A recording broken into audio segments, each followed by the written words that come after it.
بسم اللہ الرحمن الرحیم۔ آج آپ کے ساتھ افطار کی سنتیں شیئر ہوں گی۔ سب سے پہلے جب روزہ افطار کرنے کا وقت ہو ہم نے روزہ افطار کرنے کی دعا پڑھنی ہے۔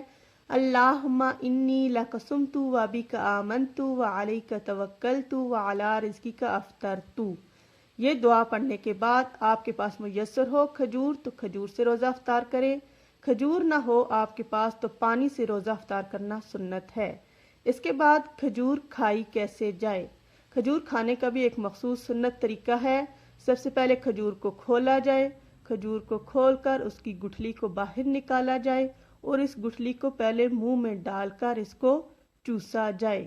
یہ مخصوص سنت طریقہ ہے جو ہمیں نہیں معلوم ہوتا۔ گٹھلی نکالنے کے بعد آپ کھجور کھا سکتے ہیں اور کھجور کھائی بھی طاق عدد میں جائے۔ کھجور کھانے کے بعد جو آپ کو کھانا پینا میسر ہو وہ آپ کھائیں، اور کھانے کے بعد افطار کرنے کے بعد کی بھی دعا ہے۔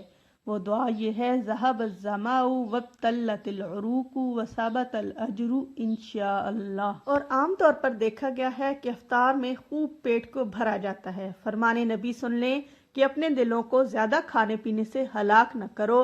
جس طرح زیادہ پانی سے کھیتی تباہ ہو جاتی ہے، اسی طرح زیادہ کھانے پینے سے دل ہلاک ہو جاتا ہے۔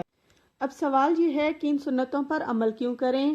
تو حضور نے فرمایا، جس نے میری سنت سے محبت کی تو اس نے مجھ سے محبت کی، اور جس نے مجھ سے محبت کی وہ جنت میں میرے ساتھ ہوگا۔